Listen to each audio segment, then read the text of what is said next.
क्या आपको लग रहा है कि अभी जो व्यक्तिगत मैं समझ रहा हूँ, मैं जान रहा हूँ, प्रशासनिक व्यवस्था जो है, हर जगह की बात करूँ मैं, वहाँ पे शायद जनता की बातों को अगर सही से सुना जाए, देखा जाए, उस पे कार्रवाई किया जाए, तो इतनी जो घटनाएं बढ़ती जा रही है, दिन रात जो इतनी परेशानी लोगों के बीच हो रही है, वो कम हो सकता था।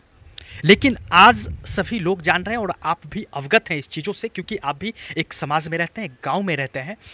जब प्रशासन के बीच जाते हैं अपनी समस्याओं को लेकर, तो दुर्भाग्यपूर्ण मुझे कहना पड़ रहा है कि वहाँ पे सुनने को तैयार नहीं होते। ऐसा है कि नहीं? देखिए, ऐसा जैसा आप बोल रहे हैं हम भी सुने हैं ऐसा कि ऐसा होता है आपके जीवन में। जैसा आप बहुत कम शब्दों में सब कुछ बताएं, कभी आपको ऐसा भी लगा था कि तैयारी कर रहे हैं, इतने दिनों से तैयारी कर रहे हैं, इतना समय बीत गया, शायद कहीं ऐसा ना हो कि हम लोग तैयारी करते करते रह जाएं और सफलता ना मिले? इसके लिए कभी आपको परेशानी भी लगी थी, महसूस भी हुई थी ऐसा कुछ? देखिए, ऐसा तैयारी करते समय हर इंसान को लगता है। जब मैं तैयारी करना इसका शुरू किया तो मेरा एक ही व्यू था, अगर दलसिंहसराय से एक पोस्ट भी मतलब एक भी रिजल्ट होगा तो वो मेरा होगा, और यही सोच के साथ हम तैयारी करना शुरू किए और आगे करते रह गए। दोस्तों, कौन कहते हैं कि हमारी वो हैसियत नहीं थी, हमारा घर का जो व्यवस्था था, हमारे घर की जो परिस्थिति थी, उस लायक नहीं थी, जिसके वजह से मैं सफल नहीं हो पाया, मैं आगे नहीं बढ़ पाया। ये केवल कहने के लिए होता है, लेकिन सत्य तो यही है, जिनके अंदर जिम्मेवारी होती है, जिनके अंदर जुनून होता है, जिनके अंदर कुछ हौसला होता है करने का, वो घर की गरीबी नहीं देखते, घर की परिस्थिति नहीं देखते। उन्हें बस इतना सा होता है कि जैसे भी हो मेहनत करना है, आगे बढ़ना है, और हमारे परिवार की जो स्थिति है उसे बदलना है। और इसको सत्य करने वाले हमारे साथ हैं विनीत जी। तो सबसे पहले विनीत जी, बहुत बहुत स्वागत है KR न्यूज में। बहुत बहुत धन्यवाद। शुभकामना भी आपको, ऐसे तो हम लोग पहले भी मिले थे, शुभकामना बधाई बहुत सारा हुआ था, लेकिन फिर भी मुझे ये इच्छा हुई कि आपसे मिलूं और आपके अनुभव को हमारे जो दर्शक हैं उनसे मैं साझा करूं, ताकि ऐसे सोच के लोग अभी भी हैं। जनरली सोच आ जाती है कि हमारे पास वो माहौल नहीं था, हमारी वो हैसियत नहीं थी, तो मैं कैसे आगे बढ़ पाता, है कि नहीं?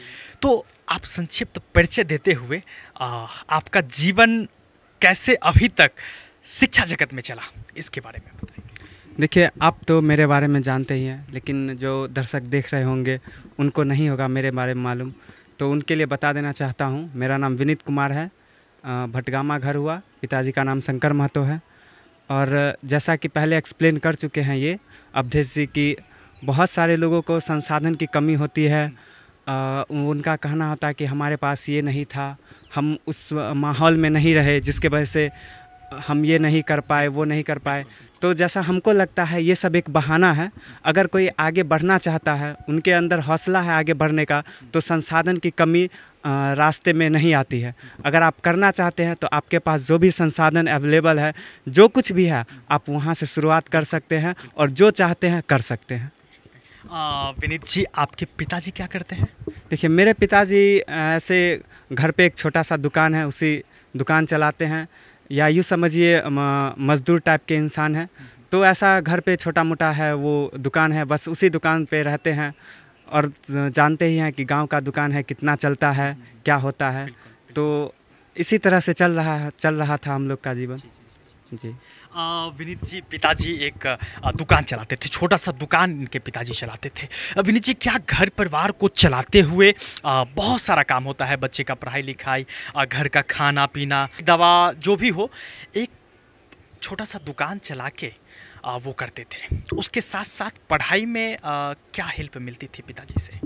देखिए, बचपन से तो अगर जो भी देखा जाए, हेल्प तो पिताजी ही किए हैं। फिर चाहे वो दुकान चला के किए हो या फिर किसी तरह से हम लोग के लिए करते आए हैं। लेकिन जैसे जैसे हम लोग बड़े हुए तो मुझे यह एहसास हुआ कि थोड़ा हमें भी कुछ करना चाहिए।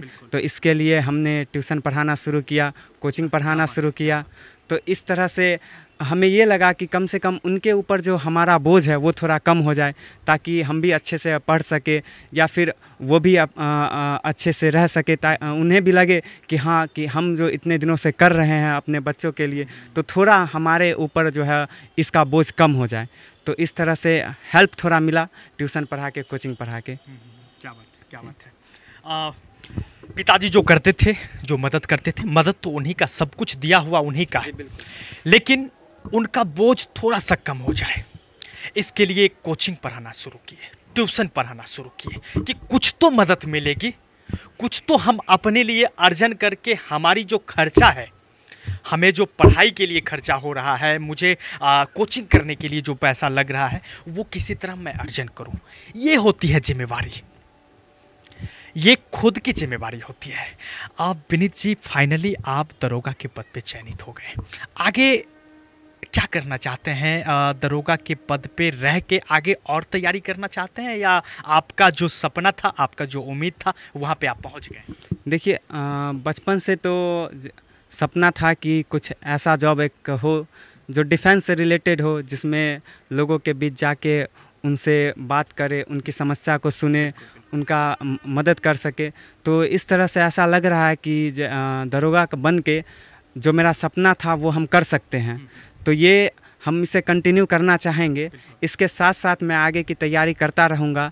अगर आगे हो सकता है इसी से रिलेटेड कोई जॉब, जैसे बीपीएससी है, तो वो भी फाइट करेंगे आगे। अगर वो हो तो उसमें भी जाएंगे, क्योंकि वो भी लोगों के बीच का जॉब है। लोगों के बीच रह के उनकी समस्याओं को जानना, उनकी समस्या क्या, उनका सॉल्यूशन ढूंढना, इस तरह का काम है। तो मैं उसमें भी जाना चाहूँगा।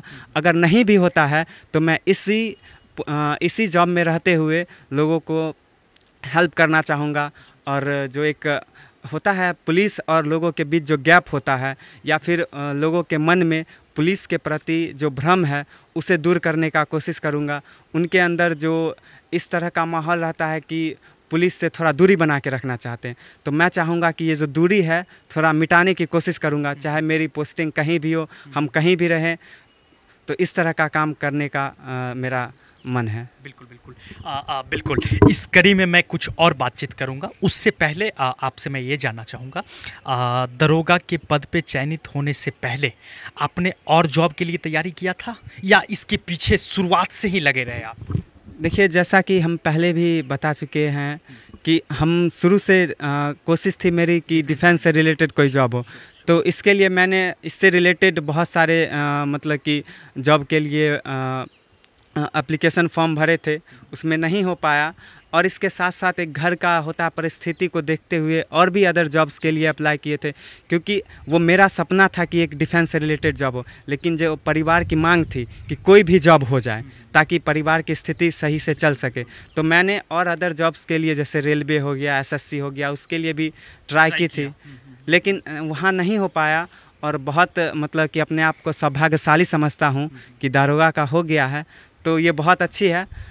इससे पहले जैसा पूछे कि कई सारे आप पूछे कि कोई किए भी हैं, तो आपको बता दिए बहुत सारे जॉब्स के लिए अप्लाई किए थे, नहीं हुआ, ये हो गया तो ठीक, ऐसे ही कर रहे हैं। बिल्कुल बिल्कुल बिल्कुल। और के लिए भी तैयारी किए थे, मजबूरी ये थी कि अब परिवार का स्थिति किसी तरह और बेहतर हो जाए, इसके लिए और में भी ट्राई किए, लेकिन सहयोग नहीं हो पाया।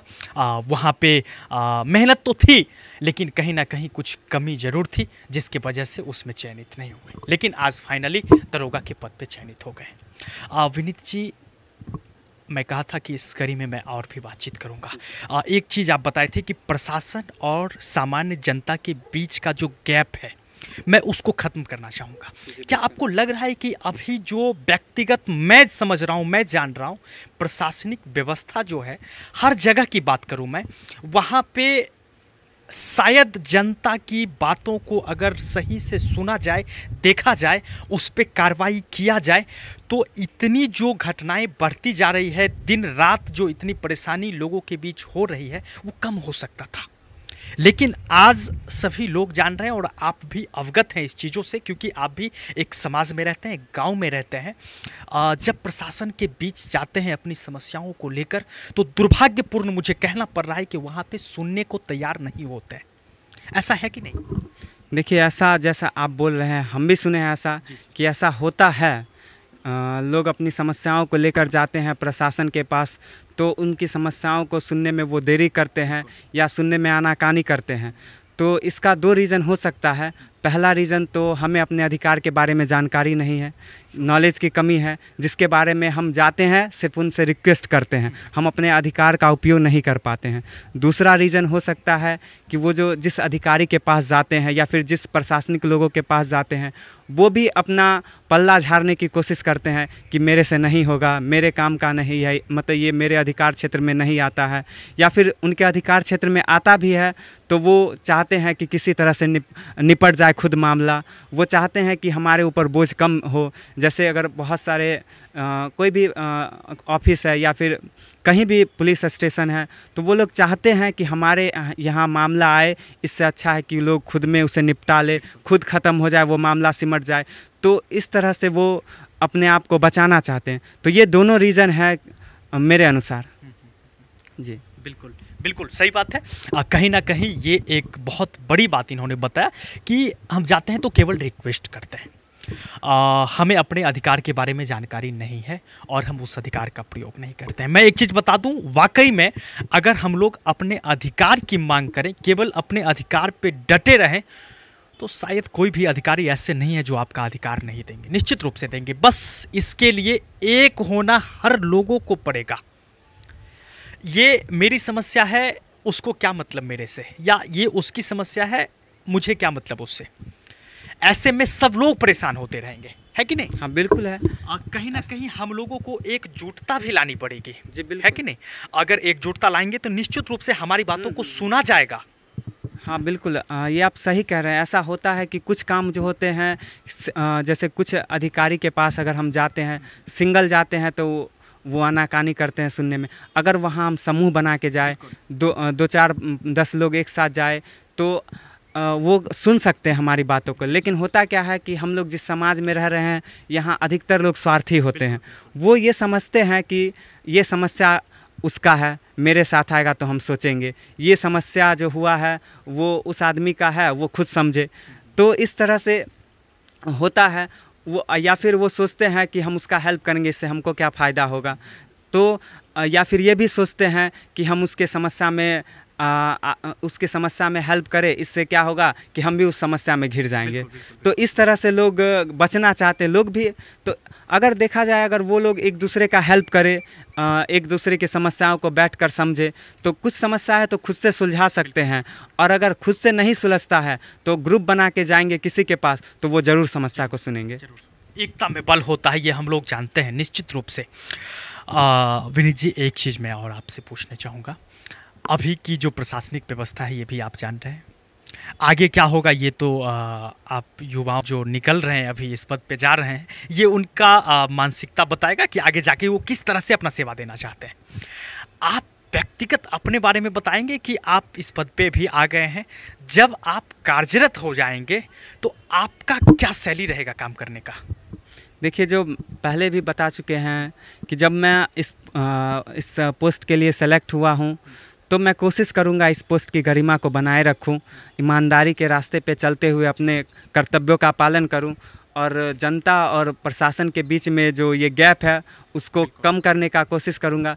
तो व्यक्तिगत रूप से तो मेरा यही सोच है कि ये सब करूं, और इसके अलावा भी जैसा सिचुएशन होगा, लोगों की समस्या को देखेंगे, उसके अनुसार मैं कोशिश करूंगा कि अपने कामों को इस तरह से करें ताकि लोगों को अधिक से अधिक फ़ायदा मिले, लोगों को संतुष्टि मिले, लोगों को जो प्रशासन से शिकायत है वो शिकायत से उनको निजात मिले। तो इस तरह से मेरा काम करने का मतलब मन है। हाँ।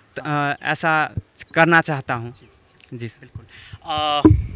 एक चीज़ मैं आपसे और जानना चाहूँगा, आपके जीवन में जैसा आप बहुत कम शब्दों में सब कुछ बताए, कभी आपको ऐसा भी लगा था कि तैयारी कर रहे हैं, इतने दिनों से तैयारी कर रहे हैं, इतना समय बीत गया, शायद कहीं ऐसा ना हो कि हम लोग तैयारी करते करते रह जाएं और सफलता ना मिले? इसके लिए कभी आपको परेशानी भी लगी थी, महसूस भी हुई थी ऐसा कुछ? देखिए, ऐसा तैयारी करते समय हर इंसान को लगता है कि कहीं ऐसा ना हो हम तैयारी कर रहे हैं, होगा या नहीं होगा। तो उसके लिए हम बस यही कहना चाहेंगे कि अगर आपके अंदर विश्वास है कि हम कर सकते हैं तो आप ज़रूर करिएगा, और ऐसा हो सकता है। आपके अंदर कॉन्फिडेंस होना चाहिए। आप अगर मेहनत कर रहे हैं कंटिन्यू उसमें लगे हुए हैं तो ज़रूर होगा। ये समस्या जो है कि नहीं हो पाएगा, इस चीज़ से मतलब ये मन में जो बैठ जाता है कि हमसे नहीं हो पाएगा, बस यही एक रीज़न होता है कि नहीं हो पाता है। अगर आप अपने मन से इस बात को निकाल दें कि मेरे से नहीं होगा, तो उस काम को आप ज़रूर कर पाइएगा। तो मेरा भी कुछ ऐसा ही मतलब कि सोच था कि ज़रूर होगा। जब मैं तैयारी करना इसका शुरू किया तो मेरा एक ही व्यू था, अगर दलसिंह सराय से एक पोस्ट भी मतलब एक भी रिज़ल्ट होगा तो वो मेरा होगा, और यही सोच के साथ हम तैयारी करना शुरू किए और आगे करते रह गए। बिल्कुल बिल्कुल बिल्कुल जी। आत्मविश्वास, मैंने कई बार इस शब्दों का चर्चा किया हूँ कि आत्मविश्वास एक ऐसा चीज़ है जो हमेशा आगे बढ़ने के लिए प्रेरित करता है। अगर मुझे असफलता भी मिलती है और उस समय भी मेरा अगर आत्मविश्वास कायम है तो हमें हमेशा प्रेरित करता है कि नहीं वीर तुम बढ़ो, निश्चित रूप से सफलता मिलेगी, अभी नहीं मिली कोई बात नहीं, आगे जरूर मिलेगी। विनीत जी, ज़्यादा समय ना लेते हुए आप अपने तैयारी के अनुभव के अनुसार ऐसे तो बहुत कुछ साझा कर दिए हैं, आज जो युवा तैयारी कर रहे हैं उनके लिए कुछ संदेश देना चाहेंगे? जी बिल्कुल। बहुत सारे लोग तैयारी करते हैं, असफल भी हो जाते हैं या फिर उनको लगता है कि नहीं हो पाएगा, तो उनके लिए मेरा ये कहना है कि अगर आप दो चीज़ को फॉलो करेंगे तो ज़रूर होगा। पहला चीज़ है कि कंटिन्यू आप में उस जो काम कर रहे हैं, कोई भी चाहे पढ़ाई हो या कोई भी अदर क्षेत्र भी हो, कंटिन्यू आप उसमें लगे रहें। दूसरा है कि जब पढ़ाई के लिए कि आप किसी भी चीज़ का तैयारी कर रहे हैं तो रिवीजन बहुत मायने रखता है। आप जिस चीज़ को पढ़ रहे हैं आपको एक समय के पीरियड ऑफ टाइम में आपको उसको रिवीजन करना पड़ेगा। जैसे आप जो चीज़ आज पढ़ रहे हैं वो आप 5 दिन बाद 10 दिन बाद ज़रूर निश्चित रूप से उसको भूल जाइएगा। फिर अब दोबारा जब पढ़िएगा वो आपके लिए नया हो जाएगा। क्या फ़ायदा आप एक बार पढ़ने से, तो उसको आपको भूलने से पहले आपको एक बार रिवीजन ज़रूर करना है। जैसे आप आज कोई चीज़ पढ़े हैं तो उसको कल निश्चित रूप से रिवाइज़ कर लीजिए, या फिर एक फ़िक्स टाइम बना लीजिए कि दिन भर जो पढ़े हैं उसको शाम में या रात में रिवाइज़ कर ले। अगर रात में नहीं तो आप कल सुबह उठ के रिवाइज़ कर लें, क्योंकि रिवीजन बहुत मायने रखता है। रिवीजन कीजिएगा तो आपके माइंड में वो ठहरेगा, रिवीजन नहीं कीजिएगा तो धीरे धीरे आप भूल जाइएगा। और दूसरा चीज़ बताए कंटिन्यूटी ज़रूरी है, क्योंकि आप जैसे आपके अंदर कोई मोटिवेशनल वीडियो देख लिए या फिर कहीं से आपको इंस्पिरेशन मिल गया, 10 दिन तक तो कंटिन्यू तैयारी कर रहे हैं, लगे हैं, फिर अचानक 10 दिन के बाद क्या होता है कि आप उसको छोड़ देते हैं। 10 दिन तक 15-15 घंटा पढ़ लिया, उसके बाद फिर 5 घंटा भी नहीं पढ़ पाते हैं। तो ये दोनों फैक्टर है, आप इस दोनों को फॉलो कीजिएगा तो सफलता निश्चित रूप से मिलेगी आपको।